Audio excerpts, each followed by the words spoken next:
Well, I think it's really a mindset. You have to decide we're going to try to do things differently. Well, provided that they're better. You shouldn't do things differently just because they're different. They need to be different and better. But I think you just have to sort of decide. Let's think beyond the normal stuff and have an environment where that sort of thinking is encouraged and rewarded, and where it's okay to fail as well. Because when you try new things, you try this idea, that idea, well, a large number of them are not going to work. And that has to be okay. If every time somebody comes up with an idea that has to be successful, you're not going to get people coming up with ideas.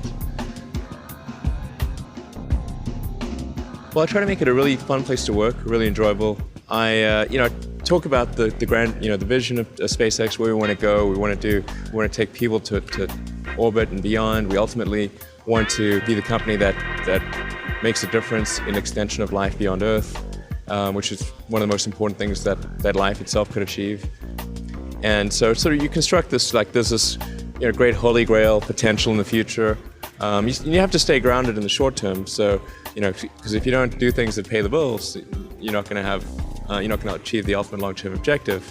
But it's nice to have that sort of holy grail long-term potential out there as an inspiration for coming to work.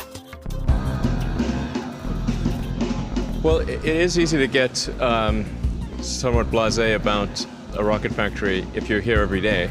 I mean, this really is a rocket factory, and you're walking around, and that's a rocket engine, and that's a stage that's going to go to orbit, and that's a spacecraft that's going to carry people to the space station, and these are actually pretty remarkable things. I have to remind myself of that from time to time, because as I walk around, all I tend to see are, oh, we got to fix that, we got to improve this, we got to change that design.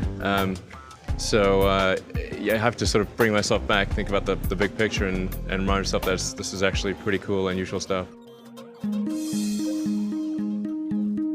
Also, I think it's good to combine engineering and production. So have development and production close together, because when you're trying to make something, there's a big leap between making that first prototype and actually manufacturing it in large quantity with good quality. It's really hard to make that leap. And for some reason, people decide, oh, they're going to do the engineering here and do the manufacturing, the other side of the world. And I think that actually ends up often being pretty inefficient. I like that combination of engineering and production. I do want to go to space, and eventually it would be really cool if I could go to Mars. That would be super awesome. But this is not about me getting to space. It's really about enabling others to get to space. It's about enabling the extension of life beyond Earth.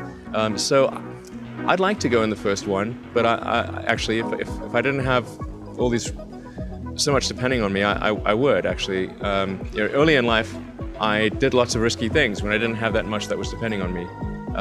Now I have to be more cautious about risky things. It would be at least as important as life going from the oceans to land, and arguably more important because life could go gradually from the oceans to land, and if it's got a little uncomfortable on the beach, you could hop back in the ocean. But extending life to another planet is a huge quantum leap. You have to go hundreds of millions of miles across an extremely hostile environment to a planet which is completely unlike anything you've evolved to live on. I think the United States is more open to new ideas than any country in the world. And I think it's becomes somewhat of a self-fulfilling prophecy in that because the United States is open to new ideas, it attracted people from around the world who had new ideas. So now it's filled with people who like new ideas. And who aren't bound by history. But I think people can choose to be not ordinary.